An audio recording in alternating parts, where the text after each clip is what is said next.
Hello, everyone, and welcome to the midweek program at the J.C. Raulston Arboretum. My name is Blake, and I'm the education assistant here at the Arboretum. And today we are in the winter garden because it is the last day of autumn. Tomorrow is the first day of winter. We are very excited that we have this part of the garden that just stays beautiful all year round. Today we have a guest with us. Today we have Janice Swab, who is a professor at not NC State, at Meredith College even. Just so used to people from NC State. But we're going to have a garden conversation with Janice. Janice is a world explorer and a professor of botany. And we've got our director, Mark Weathington, here, who's going to lead us on that wonderful conversation. And it should be a good one. Those of you who are watching this on YouTube, please make sure to like this video and subscribe to our channel. And with the announcements out of the way, I think we can pass things over to Mark to have a nice little conversation with Janice. All right. Thank you, Blake. I'm Mark Weathington, Director of J.C. Raulston Arboretum, and I'm joined with Dr. Janice Swab, Professor Emeritus from Meredith College, which for those of you who are not in the area, Meredith College is a wonderful institution almost across the street from us at the Arboretum, closer to us than the NC State campus is, with wonderful grounds there as well that I know Janice has some hand in and some work with her students there. This is my favorite program that we do, are these garden conversations, because we get to invite people who we find fascinating to come and talk to us about what they do, what they've done, what their interests are. So we always find it a lot of fun to have these conversations. So happy winter solstice. Thank you. It's great to have you here. So for those who don't know you, give us the 2-minute elevator pitch for speech of where you've been, what you've done, how you got to where you are, and we'll dig into that a little deeper. But I graduated from Appalachian State Teachers College because the only thing I've ever wanted to do was teach. And so after graduating from Appalachian, I went to the University of South Carolina, where I got a master's and a PhD. In those days, and I'll not go into detail about how long ago those days were, you didn't really get the kind of narrow degrees that you must get now in order to function in the biological world.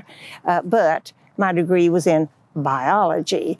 But my favorite things to do always had to do with plants.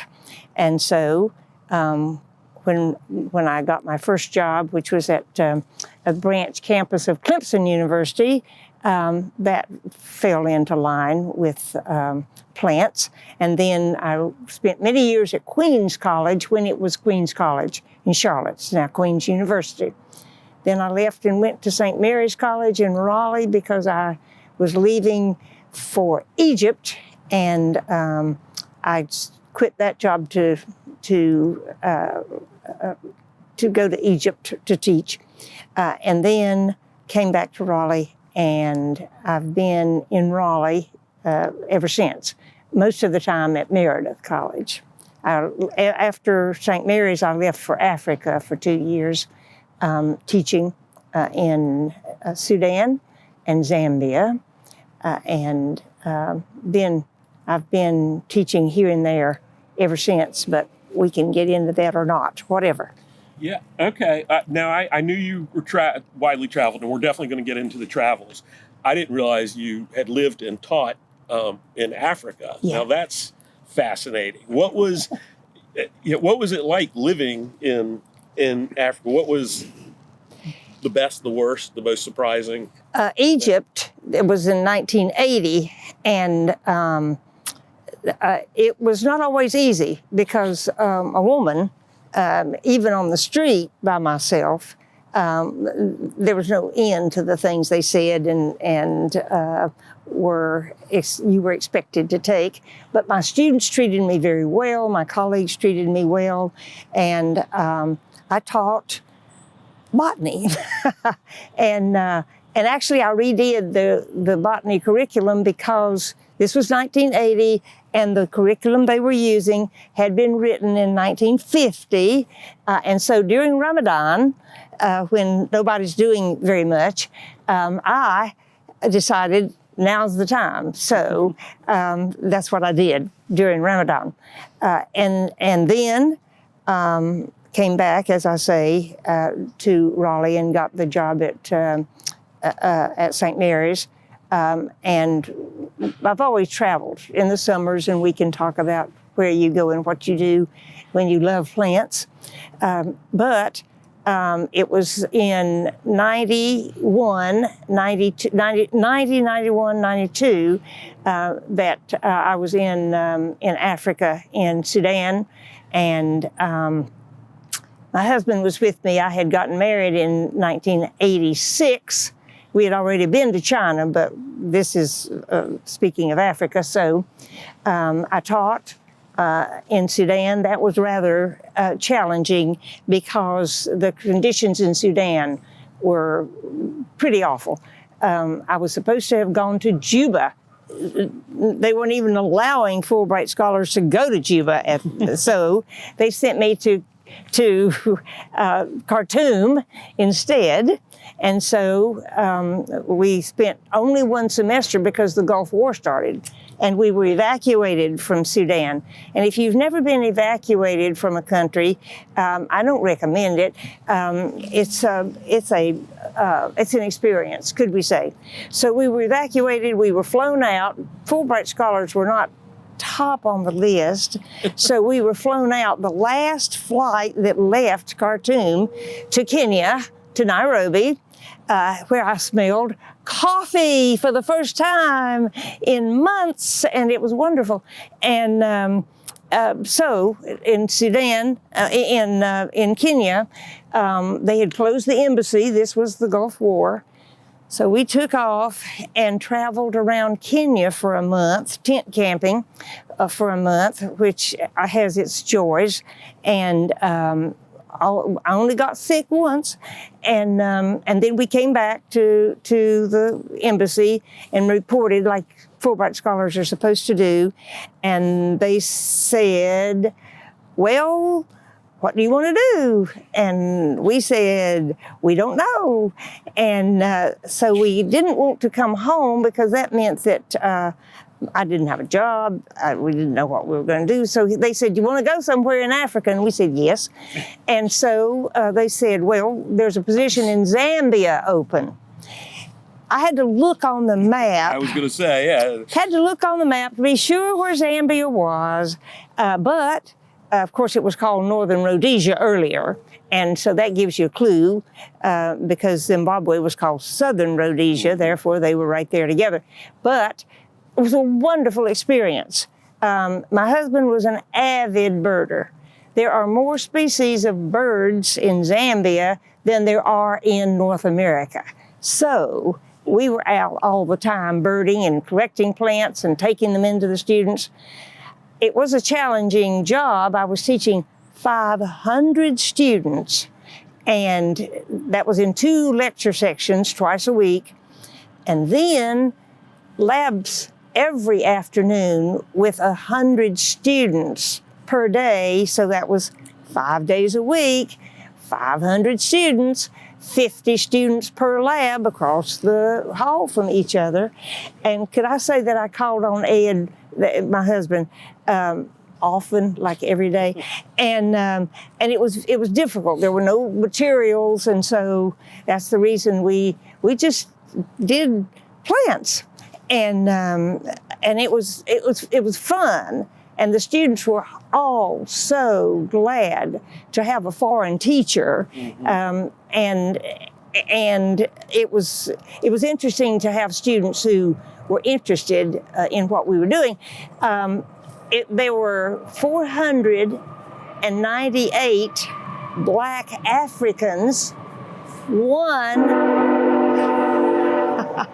on cue, right there, on cue. I don't think online they can actually even hear the train go by. Oh, really? We have this wonderful train that... Oh, yeah, we have this train that comes by that deafens us. And so I had one white English girl and one Indian boy. was the makeup of the 500 students. And we even got to take one field trip. They don't take field trips, but we got to take one because, after all, the foreign teacher couldn't be dissuaded from taking a field trip, and so that's what we did. It's very different. You go with the flow, you teach the curriculum, you have colleagues that you work with, and you get along fine. But it's not the same.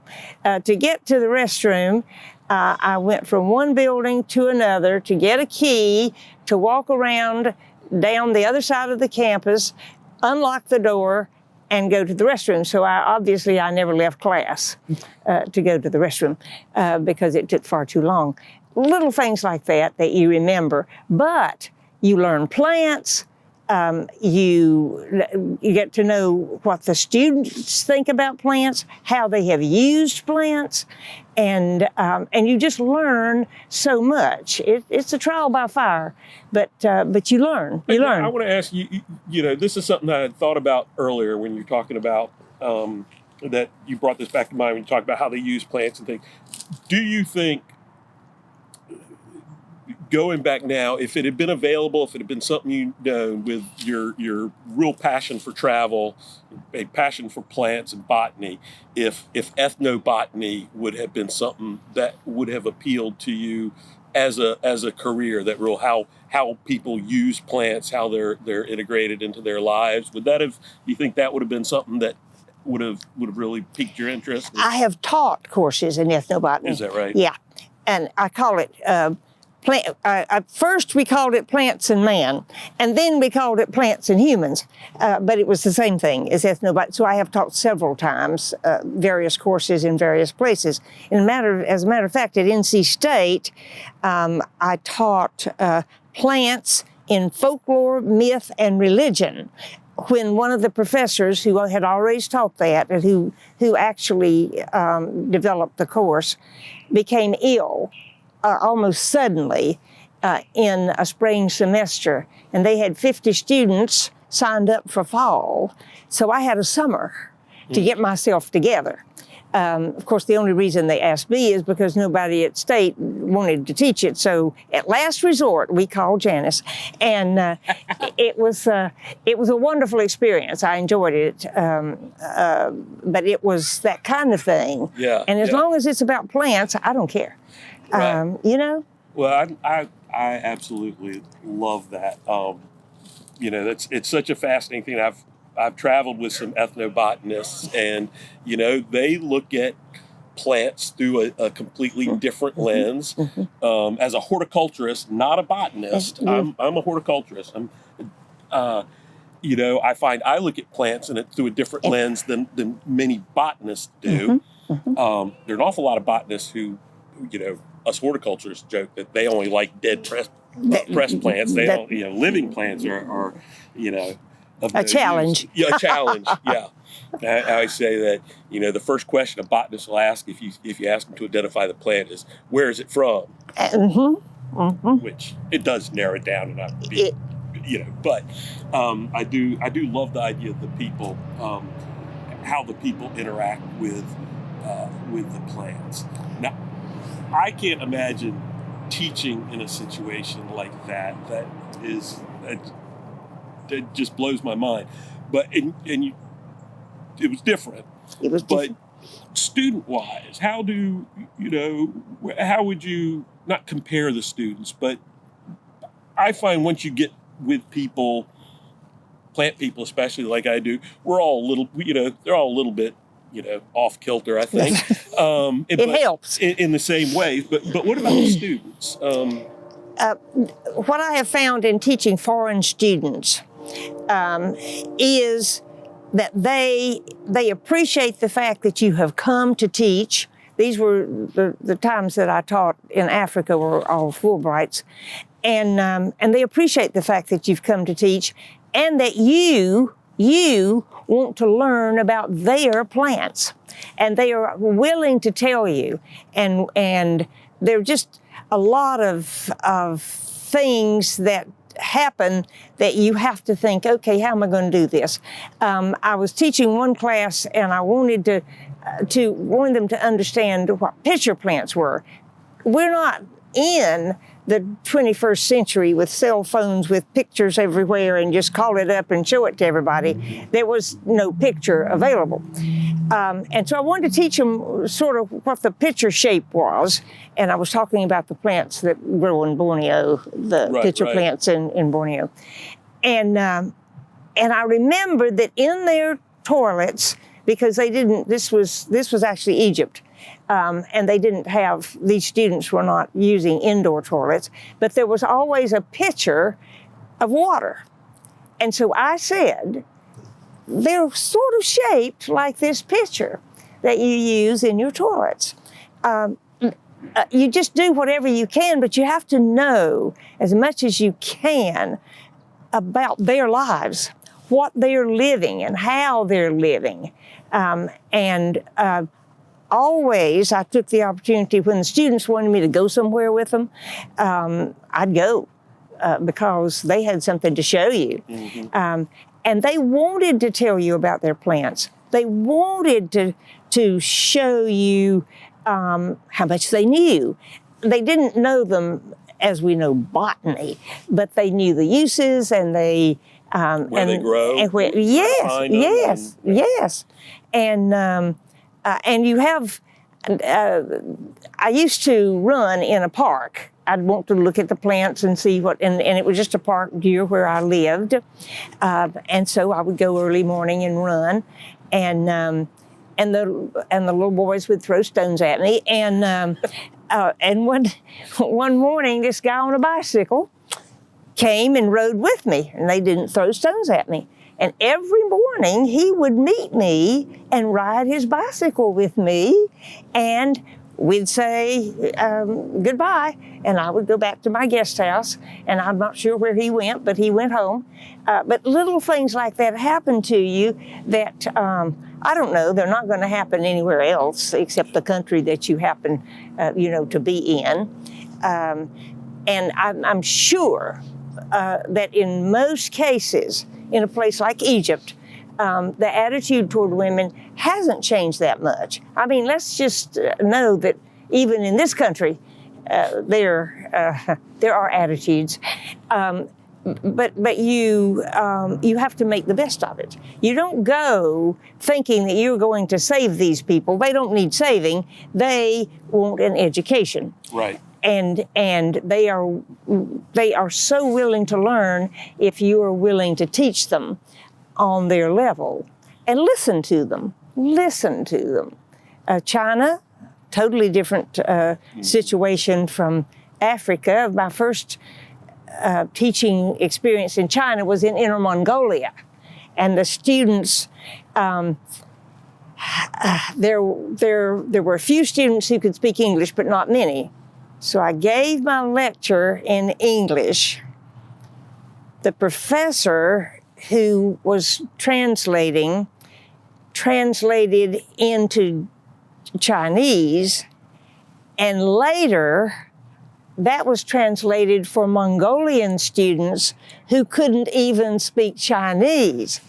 I never was sure how the information was purveyed, but we all had a good time.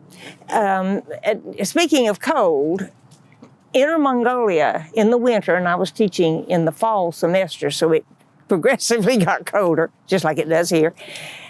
And I was teaching in a classroom with several broken windows. Oh, this was Inner Mongolia. This was not a place where things were repaired very quickly. They were under the thumb, of course, of the Chinese.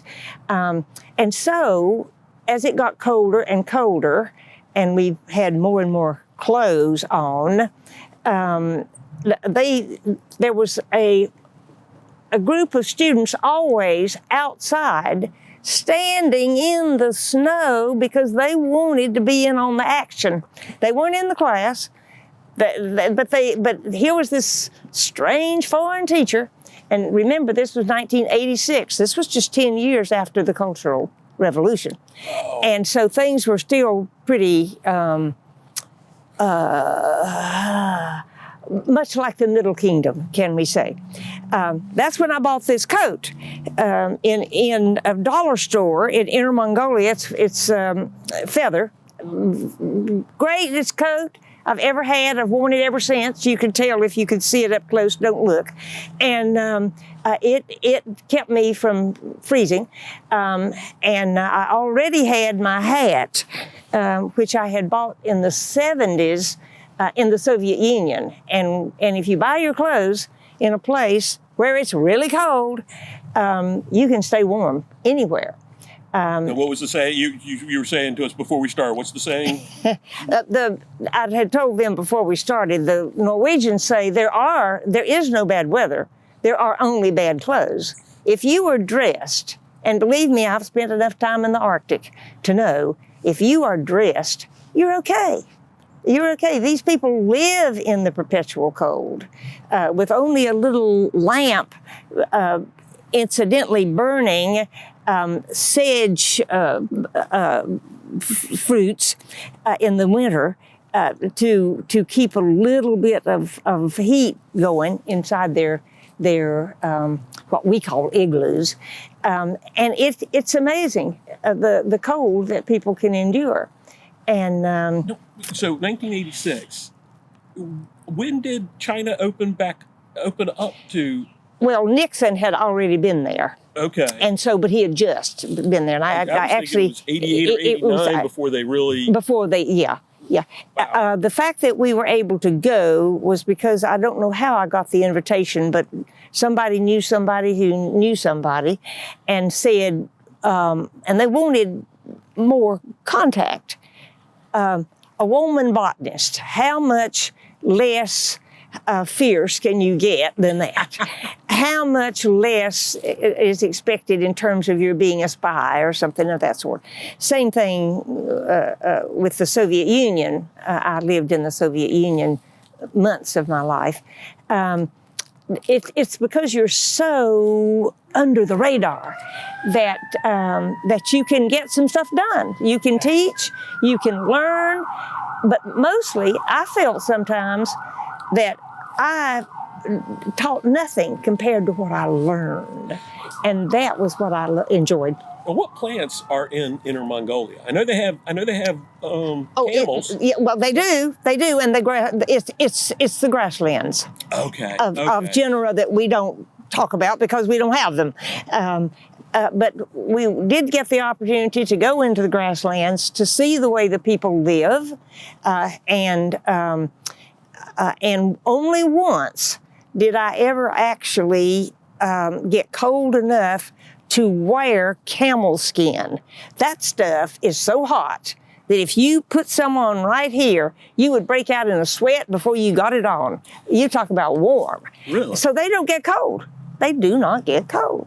But we were privileged to go and see, in fact, that people can and do live on meat, cheese, and garlic. And because everything they ate was infused with garlic. I don't know what that does for you, but it certainly does make things tasty. But then later, we went in 1986, and then in 96, I taught in the Liaoning province, which borders North Korea, which at that time was certainly a place that we knew less about than we do now.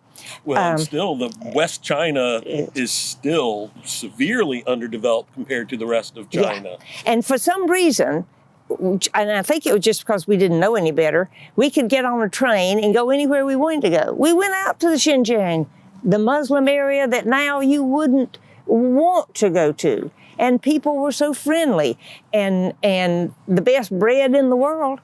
And then we went south. We went everywhere. We actually went the 4 times we were in China to all the areas, except we never were able to go to Tibet. It just didn't work out. We could have gone, but it had to be organized and it just didn't work out because I was teaching. Right. And so the third time and the fourth time were both in Beijing, in various campuses in Beijing. But always it was plants, and I learned more than I taught. And that's a real privilege. Yes. So, okay, I love the travel, I love the teaching, but you've, I don't know when you really started this, if it was in more recent years, and I say more recent years, meaning the 15 years I've been here or not, in kind of following the Darwin travel. Travelogue.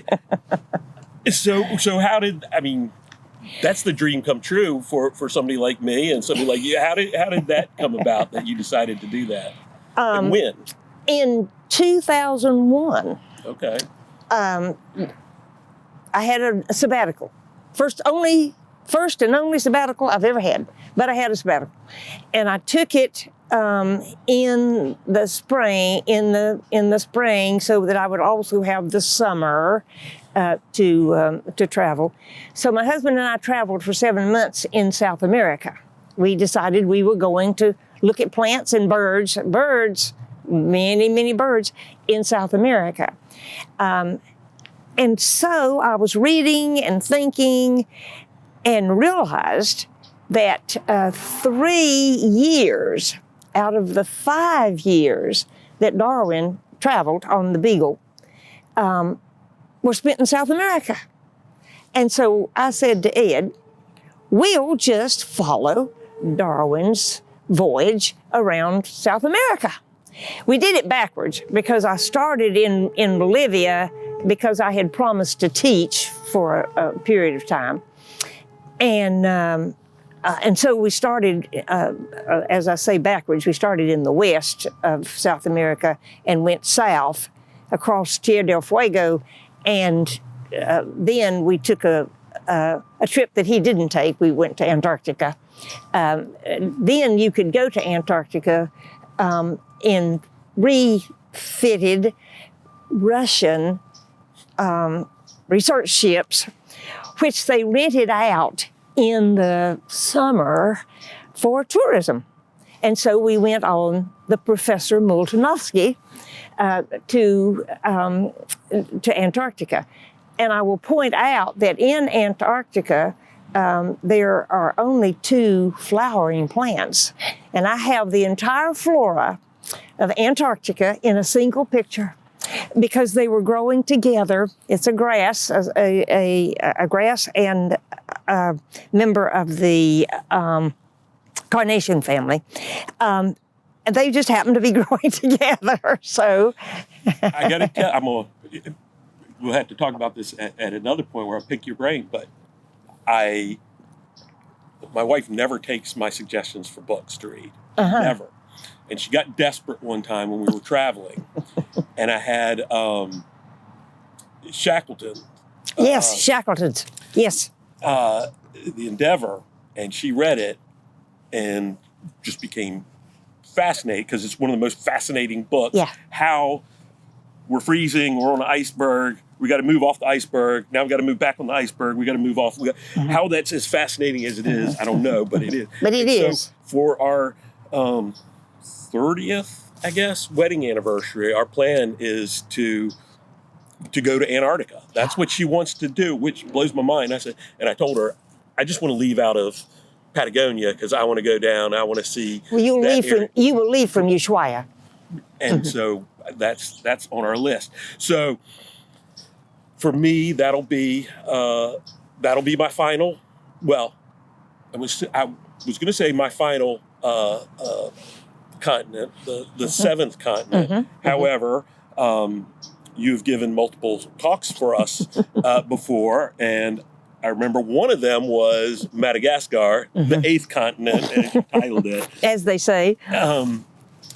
So So I'll have to put Madagascar on my list. You'll have to. Botanically speaking, yes. Yeah, and so I mostly, with my botanical travels, because I'm a horticulturist and I'm here and I travel for work, it's mostly going places where the plants have some chance of actually growing here. Sometimes it's a slim chance, but so I don't often get to see some of these other places like Madagascar and Antarctica's a little bit different from there. But botanically, what's been the most interesting place for you? I can't stop with just one, but Madagascar, truly, for a botanist. Is that right? It is another world. Excuse me. If you've traveled in Africa, you've undoubtedly seen baobabs. Right. Only one species anywhere in Africa that you go and see a baobab, it's going to be the same species. Yes, Adansonia. Adansonia is the genus. But it's the same species. But in Madagascar, there are 5, and they look nothing. Africa does not prepare you for Madagascar. Is that right? It may be close by, but it does not prepare you for Madagascar. And you see those baobabs, that would be my first thing to tell you, is that you will see those baobabs. And you will go into those forests and you will be looking for lemurs, but the lemurs are always in trees. So you will see and learn the trees.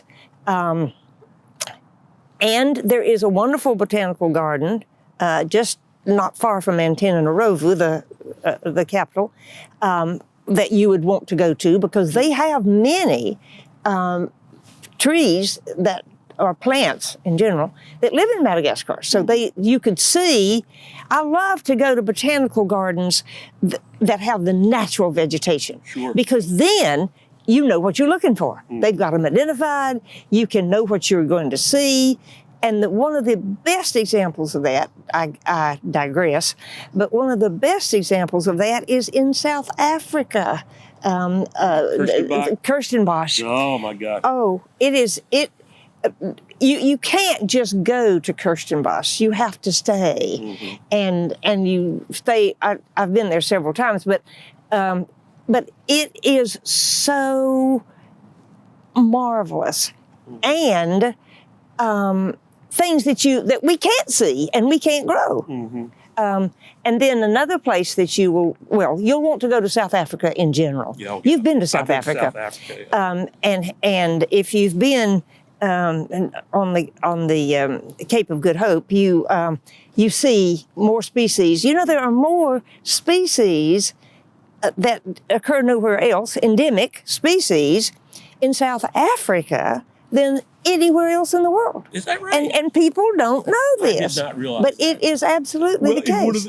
Endemic. Endemic, yeah. Bringing up South Africa is one of the things that always amazes me, that I love as a plants person traveling, somebody who grows plants, is seeing them grow. In South Africa, the red hot pokers are something that we grow here, that grow all over, and they grow in. So there's a bunch of them. They grow in different habitats. Yes, they grow in ditches, in wet areas in some places, and we think of we lump them all together as plants that want dry. And it's amazing seeing how plants grow. So many plants that I've had trouble growing that'll tolerate the cold, that I finally see in the wild, and they're always growing on, rock faces where there's water trickling down. Well, all of a sudden you start putting them on, start putting some in hanging baskets. Things that I was killing in the ground, put them in a hanging basket, leave it outside, and it grows, because you see how it grows. And South Africa is a perfect example of that. Because, we didn't grow South African plants. When I came back from South Africa and gave a talk at the Arboretum, and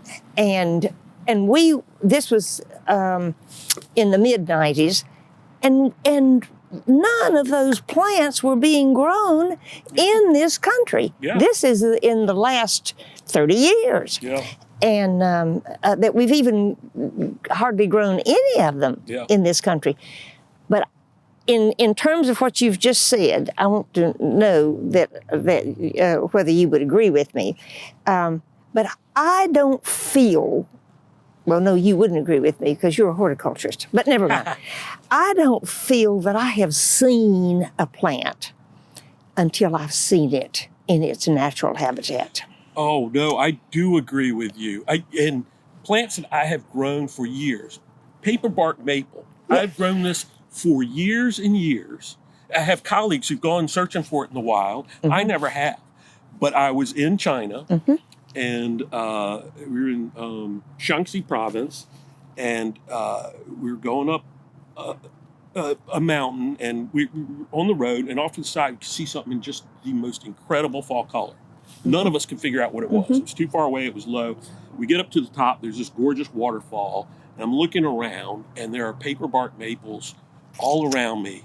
And this is a plant that I've grown for decades and decades, and I know it well. And then to stand there and be in its presence, it was just You had never seen that plant. Right. It was amazing. Now I do I know that as a botanist and as somebody who loves plants, loves the natural world, in your travels, and I'm going to stop here and say. What we're about to talk about is something that I know is very near and dear to Janice's heart, and she gave an entire talk on it for the Arboretum. And there are at least 3 talks on the YouTube channel that Janice has given at the Arboretum. There may be more, but I know at least 3. One of them about this topic, but something that your talk was just fascinating was the global seed bank. Not a whole lot of plants around where the global seed bank is located. Well, no, that's exactly right. So, and as we've talked about, it is something that, sometimes when you get into our little worlds, people know about things like this, and you don't really think about it. But most people don't know about the global seed bank. So, when did you go there? And thank you for bringing this up. I don't know whether you can get. I can. Let me hold it still. Okay, and if I don't know whether you can get a picture of that or whether you can focus on that or not. I don't know. I've seen you focus on some pretty small things.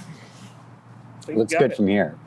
Oh, okay. One is light and one is dark. That's because one is taken in 24 hours of light, and the other one is taken in 24 hours of dark. I was on a trip to the Arctic, and one of the places we went was to the Svalbard, to the town of Longyearbyen. And I'll break it. Those of you who, if you want a pop culture reference to Svalbard, I believe in his Dark Materials. They made a movie about it.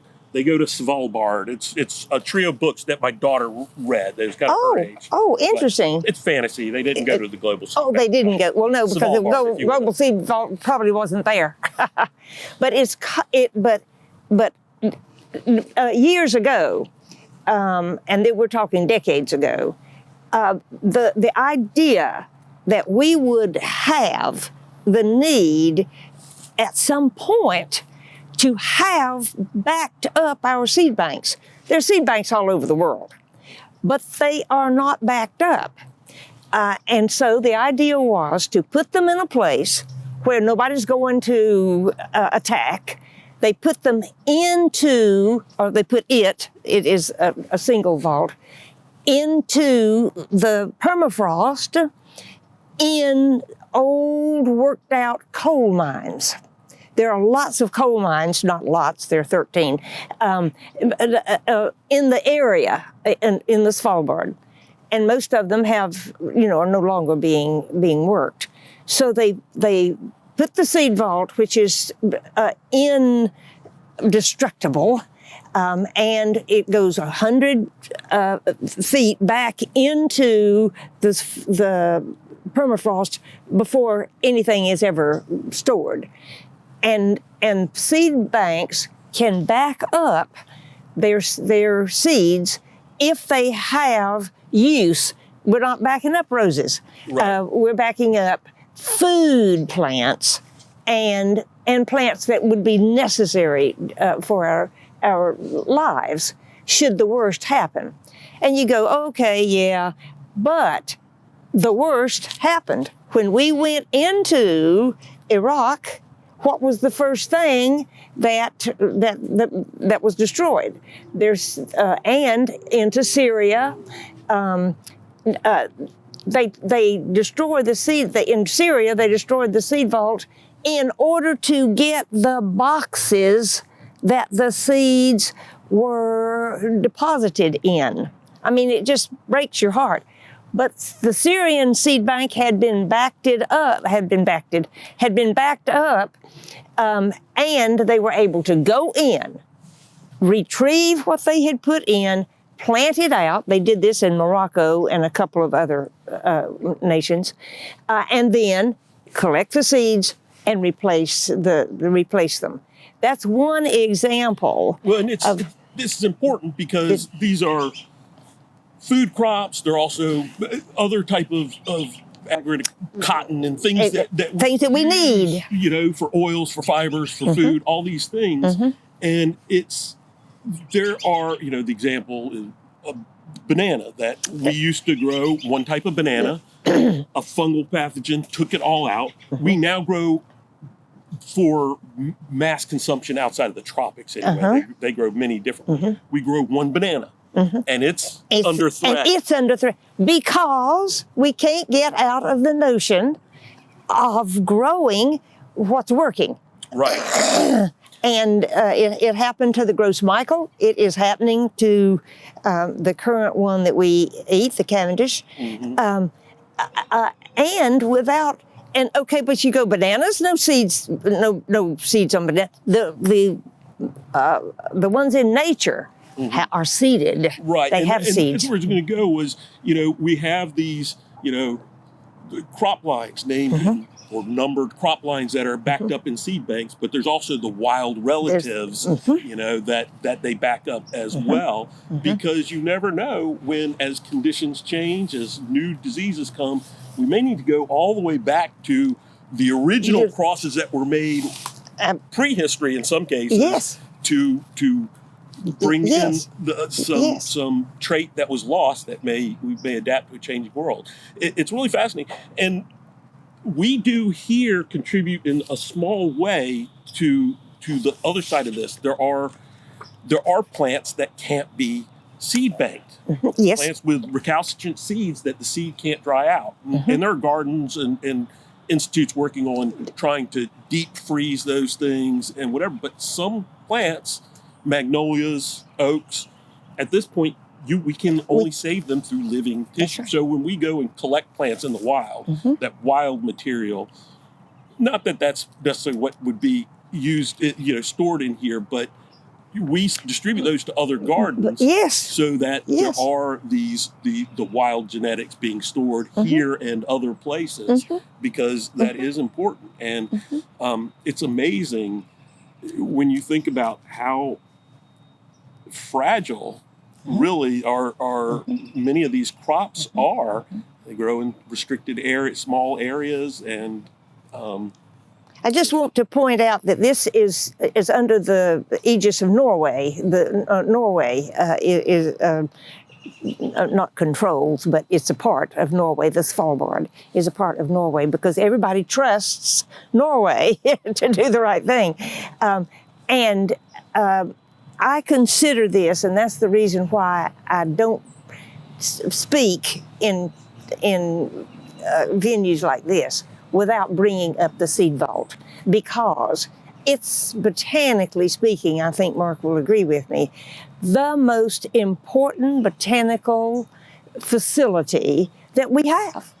And the fact that nobody knows about it and most people wouldn't care, it is absolutely, in the case of Syria, when those seeds in that seed bank in Syria were some of the most, I'll say unusual, but of a kind in the world. yeah. And without that seed bank, we wouldn't have those plants today. I'm trying to imagine those areas. There's a lot of grains and melons in those areas. Quite a bit. And that's a important food crop in a lot of areas. And we don't think about what feeds other people. We think about what we eat. And yet they're seed banking their seeds, and now we're backing them up. No one can put into the seed vault seeds that are not already backed up. They have to be useful, and only the seed banks that put them in can take them out. That's another, you can't just go up and steal somebody's seeds. Right. And in terms of teaching and in terms of wanting to educate people about plants, I will point out to you that the curriculum, and we're speaking in North Carolina now, the curriculum in North Carolina essentially ignores plants. Yeah, we have sections on ecosystems, but the importance, the absolute critical nature of plants to all life on Earth is not something that we teach in the schools. I know because I teach students who are going to be teachers in the public schools. I consider it one of the most important things that I've ever been privileged to do.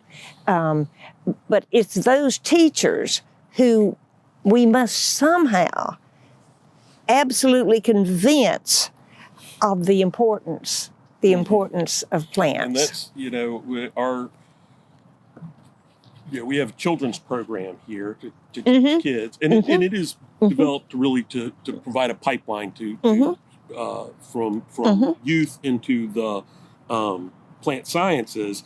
But as part of that, what has grown out of that in part, and something that we're working with even more, including with Meredith, is the old extension kind of motto, Yes. train the trainers, where we are having teachers in, and we're Yes. looking about furthering that. Yes. Yes. Because that is critical, and it's really overlooked because it isn't as fun, isn't as whatever.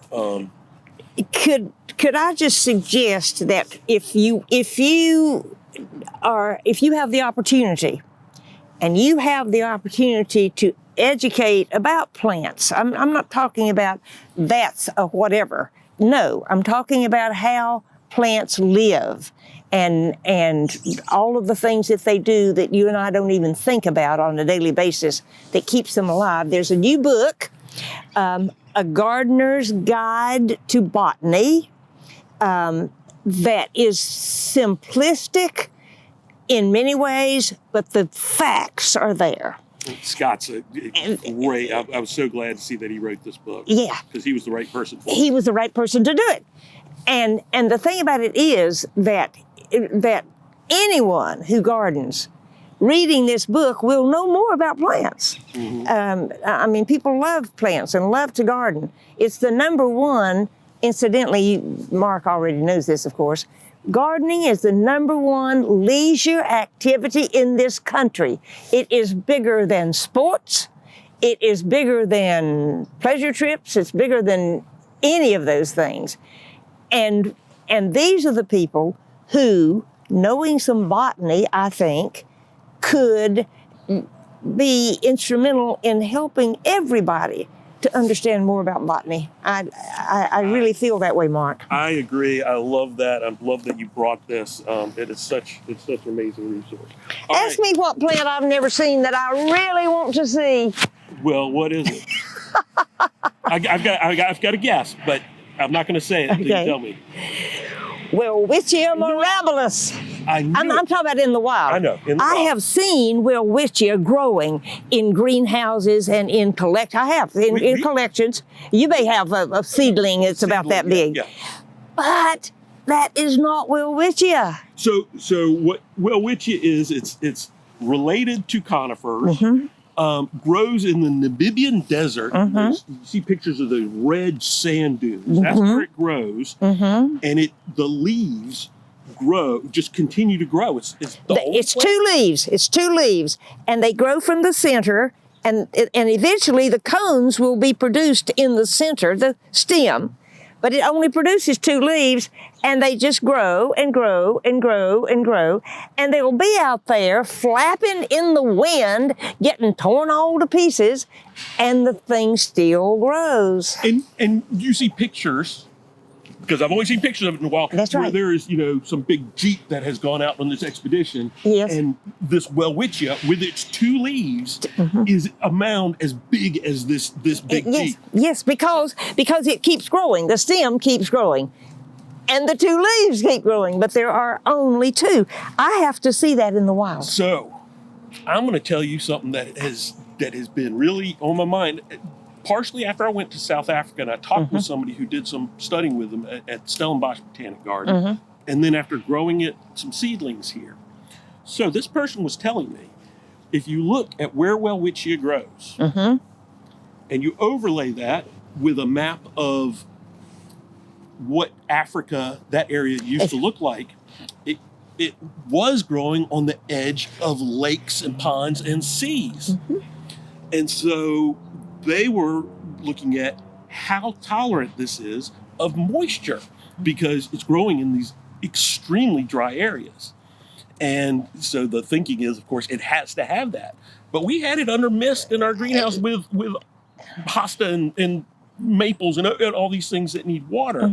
And so all of a sudden you're like, well, this is what, talking about Darwin, what people don't understand about evolution is this plant is adapted for a dry area. But evolutionarily, it may be just as well adapted for a mesic or moist area, and it doesn't lose that if it doesn't hurt it going forward. Exactly. And try digging one up. You can't. No. That root goes down so far that, I mean, not that it couldn't be done, but it would take a major expedition Thank to do goodness, it. or else they'd probably get all gone from the wild and sold That's right. to collectors like cycads Good in point. South Africa. Good point. Yes, like the cycads. I knew it was going to be welwitschia because it's one of the most fascinating plants and one of the more inaccessible areas that could be. I'm with you on that. I find that fascinating. All right, in that line, I like to finish these up with just a couple of questions for people. The first is going to be a tough one for you, but I'm holding you to it. Okay. One place everyone should visit. One place everyone should visit. The seed vault in the Svalbard. All right, your favorite plant.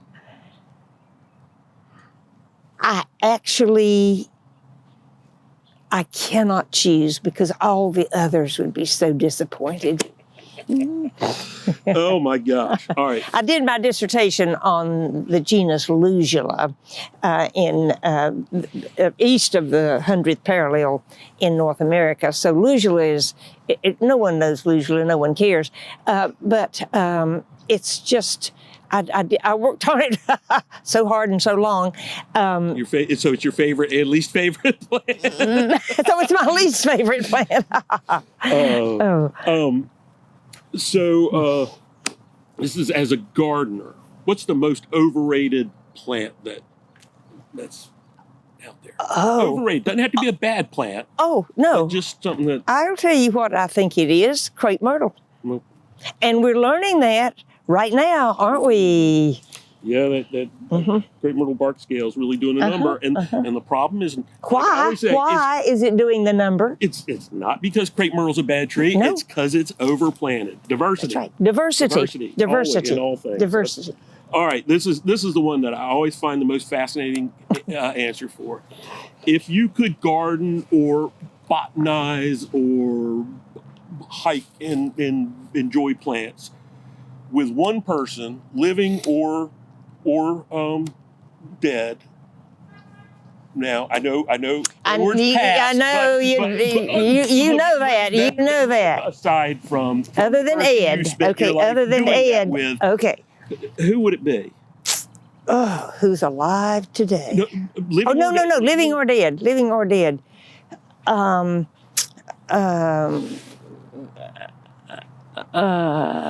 Linnaeus. Linnaeus. I wasn't sure if it was going to be Darwin or not. He wasn't, but Darwin was not even a biologist. least of all was he a botanist. He was a geologist. He thought that his legacy would be that he was the person who actually showed how atolls form. That's the reason he went to was so excited to go to the Cocos Keeling Atoll, where I visited this year, incidentally, before I broke my femur. And that's what he thought. No one was more surprised than he was when what he thought turned out to be the most relevant idea in the whole of biology. And you know, his other, what he considered like his seminal work, a monograph on barnacles. Oh, on barnacles. On barnacles. In fact, it is said that one of his children was at his friend's house and he said, "Where does your father do his barnacles?" Because obviously everyone was working on barnacles in that child's eyes. Linnaeus would be fascinating. Well, thank you so much. We just scratched the surface of what is an even more fascinating life than I had realized when I said I want Janice on here. We didn't talk about living in the Soviet Union either. Never mind. We don't have time, but I'm just saying. Next time, exactly. Well, thanks so much for being here. It really was a pleasure. Always one of my favorite people to see and chat with and talk, because it's always an education for me. Your students all around the world are extremely lucky to have had your passion and knowledge and excitement about this. I've learned more from them. Well, I think that's the sign of a great teacher is the ones who learn from their students as well. So thank you all for joining us, and have a wonderful day.